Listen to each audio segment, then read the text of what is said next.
Bom dia, boa tarde, boa noite, pessoal, dependendo da hora que vocês estão vendo esse vídeo. Vamos dar início a mais uma aula, uma videoaula, capítulo 7, onde nós vamos falar do ser humano como indivíduo e ser social. O que vai ser discutido nesse capítulo é até onde nós, enquanto seres humanos, somos individuais, ao mesmo tempo que social, ou até onde o nosso ser social nos transforma em seres individuais. Será que realmente nós somos seres individuais ou nós somos seres sociais? E o ser social é ser individual? Existe como ser individual dentro de uma sociedade, sendo que a sociedade é um coletivo. Ela está dizendo, é social, ou seja, interações entre seres humanos, interações entre várias pessoas. Então, tem como você ser individual dentro de uma sociedade? Ou tem como ter uma sociedade individual? É isso que a gente vai discutir. De início, eu já estou trazendo para vocês 3 questõezinhas básicas. Como sempre, a filosofia, como eu sempre falo, ela não está aí para facilitar no sentido de dar respostas, ela está para trazer questionamentos. E através desses questionamentos a gente identificar, a gente racionalizar, a gente questionar, porque muitas das vezes para algumas pessoas é inquestionável. No caso da filosofia, tudo é questionável. Então vamos à seguinte pergunta. O título Ser humano como indivíduo e ser social, como eu já tinha falado anteriormente, como eu já tinha abrangido. E a primeira pergunta é: o quanto do ser de cada um está ligado à sociedade? Quanto do ser de cada um está ligado à sociedade? O quanto de cada um de nós está preso à sociedade? Será que nós realmente escolhemos as coisas, fazemos as nossas coisas sempre no nosso sentido de certo, de errado? Será que tudo que a gente escolhe, uma roupa, um carro, uma cor, uma camisa, uma banda, é socialmente introduzido na gente? Ou a gente cria essa sociedade? Ou é a sociedade que nos cria? Reflitam, reflitam. Próxima pergunta. O quanto de cada um está isolado da sociedade? Tem como nós termos nossos próprios pensamentos? Tem como nós estarmos isolados da sociedade? Tem como a gente fazer algo isolado da sociedade? Se nós estamos vivendo em sociedade, tem como nós sermos individuais? Tem como ter só algo nosso, sem nenhuma interferência social? Será que isso é possível? E a terceira é, se as pessoas formam um conjunto de ambas as dimensões, em que ponto exatamente termina o indivíduo e em que ponto começa a sociedade? Então, 3 perguntinhas básicas para vocês. A primeira, o quanto do ser de cada um está ligado à sociedade? O quanto de cada um de nós está ligado à sociedade? O quanto de cada um que nós fazemos está ligado à sociedade? Segunda pergunta é o quanto de cada um está isolado dessa mesma sociedade. Então, o quanto cada um de nós tem da sociedade, o que nós pensamos, o que nós agimos é social, e o quanto cada um de nós é individual, não está preso a nenhum contexto social, é só nosso, se é possível.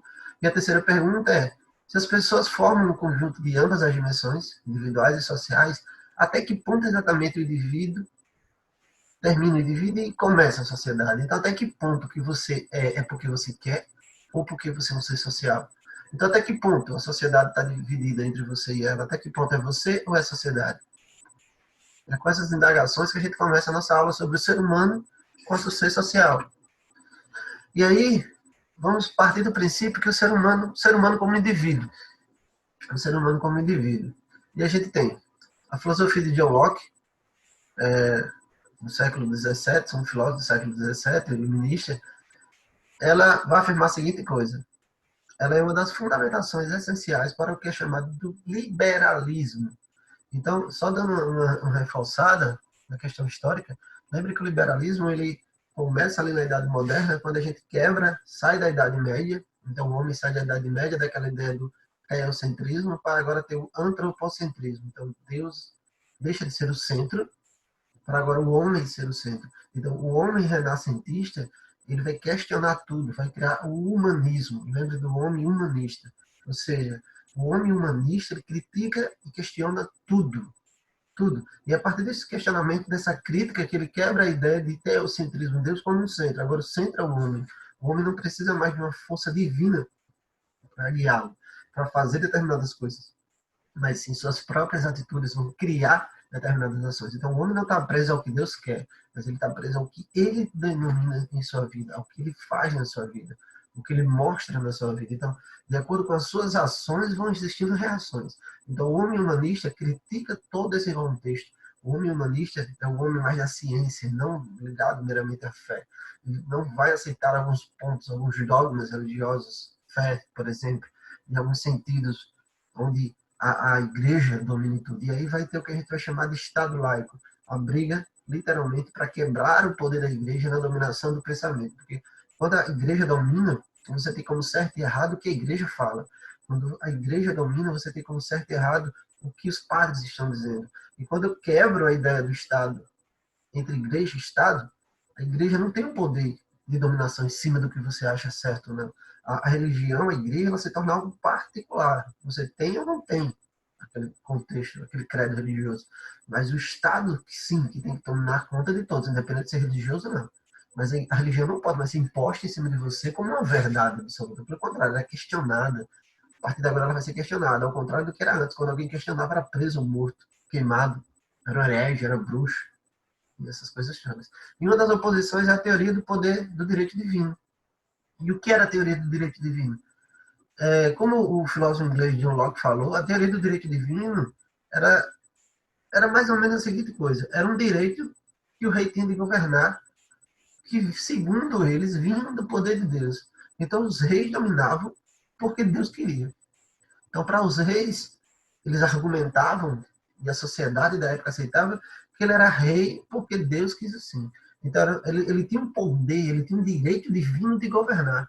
E a partir desse momento, você, enquanto servo de Deus, você não podia ir de encontro ao rei, porque o rei era um servo de Deus. Um cara que próprio Deus deu a ele o poder de governar você. Como é que você vai de encontro a Deus? Então, Locke questiona isso. Como assim, teoria do poder divino? Não é bem por aí. Locke vai dizer que os homens são iguais e livres em estado de natureza. Então, se os homens são iguais e livres em estado de natureza, ele não pode estar preso a uma tal ideia de um poder divino.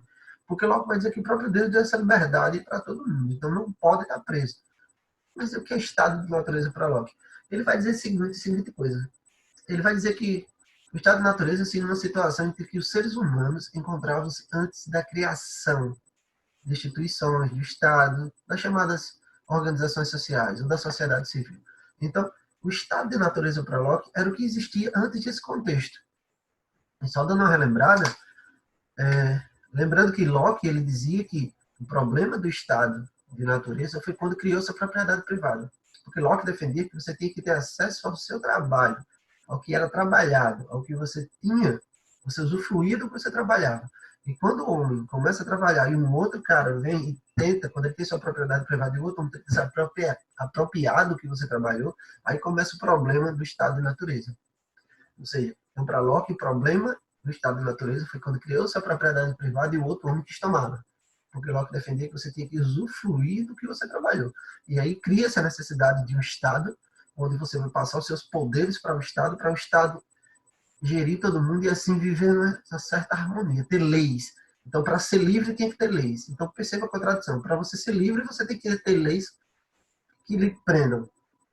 Mas, segundo ele, essas leis são o consenso natural de todas as pessoas.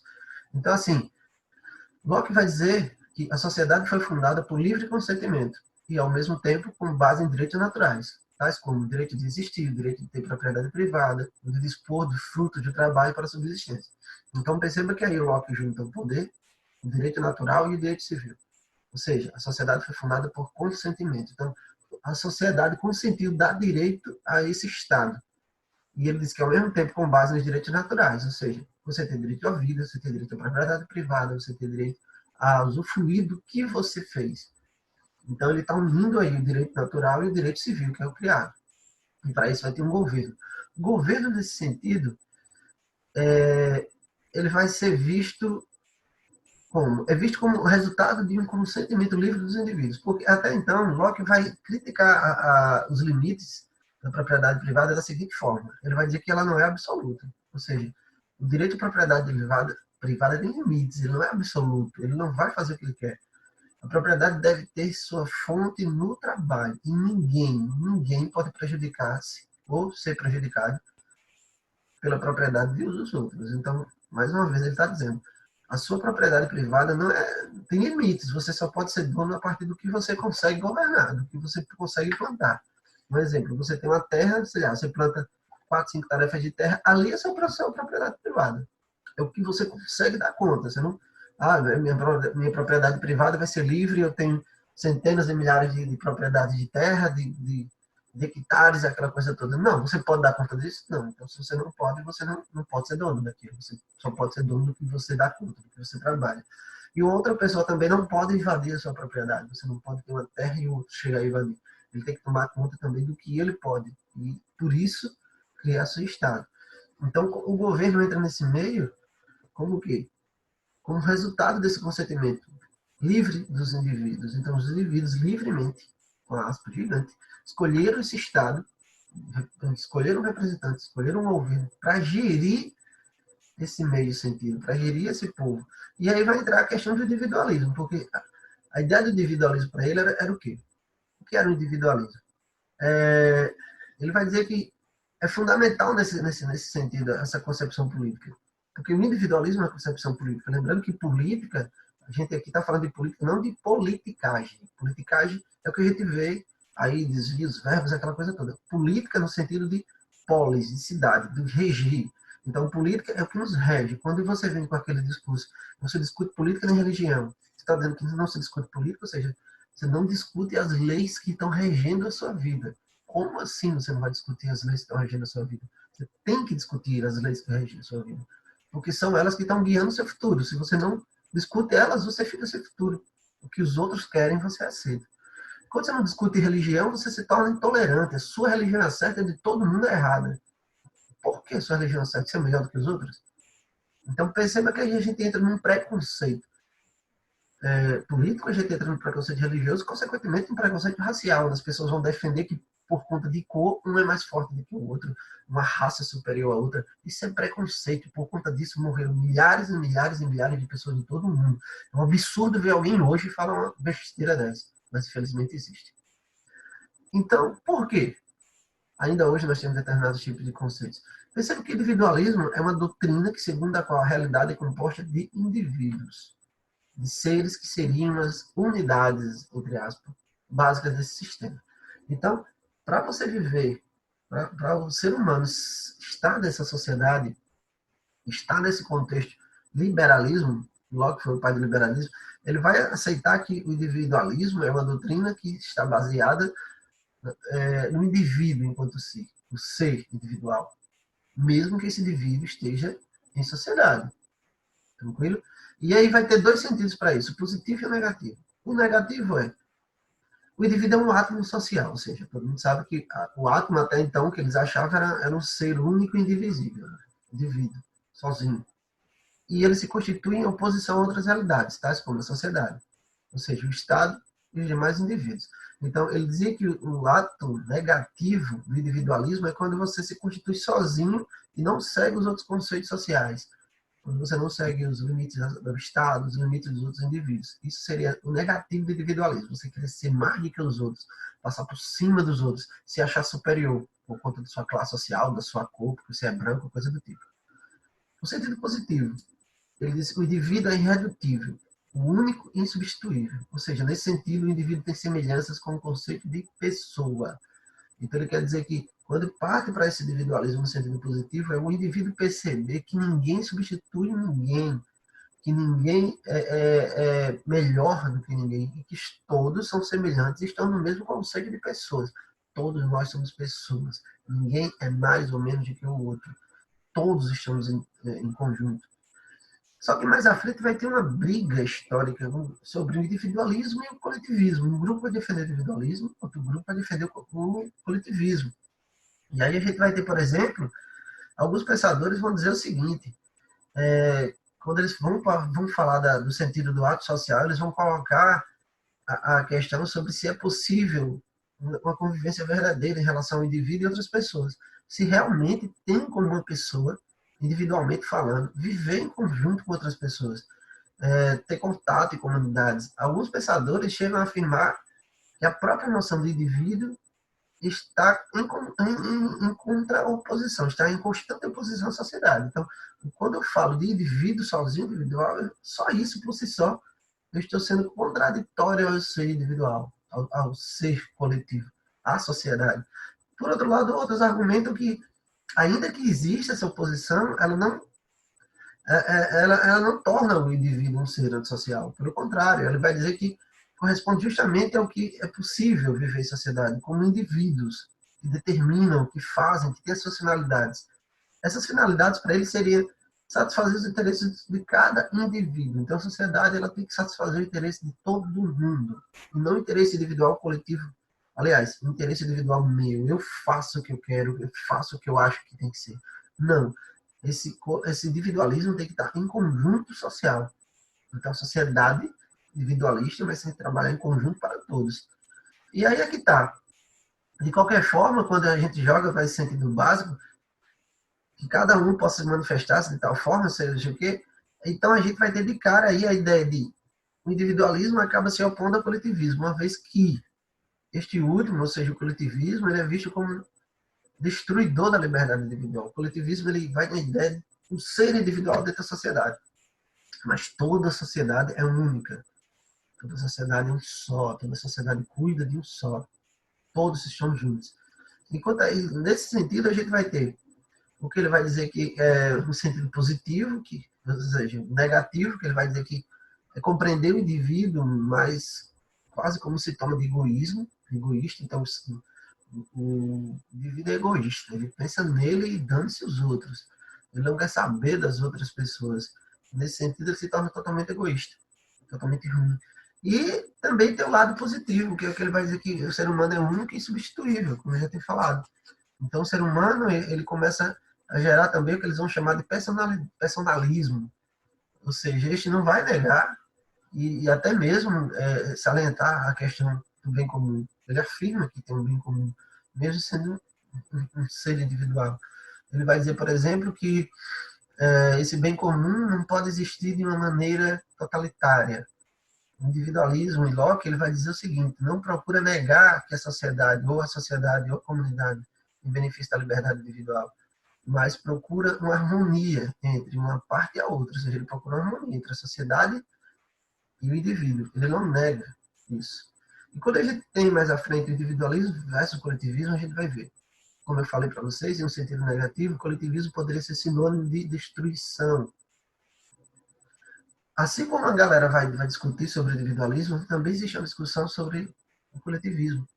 E eles vão dizer o seguinte: em um sentido negativo, o coletivismo poderia ser sinônimo de destruição do indivíduo e de suas particularidades. Assim, em nome de objetos coletivos, muitas vezes abstratos. Ou seja, a galera começar a agir de uma ideia coletivista que nem sequer existia e causar um mal maior para todo mundo individualmente. Em um sentido positivo, ele pode ser entendido como a preocupação com a solidariedade básica entre os membros da sociedade e consenso de valores que daria integridade à comunidade. Então, vocês estão vendo que tem uma visão negativa do coletivismo, assim como a gente viu uma visão negativa do individualismo e uma versão positiva. E agora a gente está vendo uma versão negativa e uma versão positiva. Quando a positiva vai dizer que é justamente entender esse coletivismo como uma solidariedade básica entre todos os membros da sociedade, entre os valores, entre os meios, entre a dignidade humana de todos eles. Então, pessoal, dessa forma, a gente, para não ficar muito longo o vídeo, a gente vai ter essa primeira aula dividida, que é o ser humano como indivíduo e ser social, inicialmente falando. Na próxima aula, a gente já vai entrar o ser humano como ser social e o individualismo contemporâneo. Então, pessoal, um abraço, até mais, até a próxima aula. Como eu disse, boa noite, boa tarde, bom dia, boa madrugada, e até a próxima. Tchau, povo, tchau, pessoal.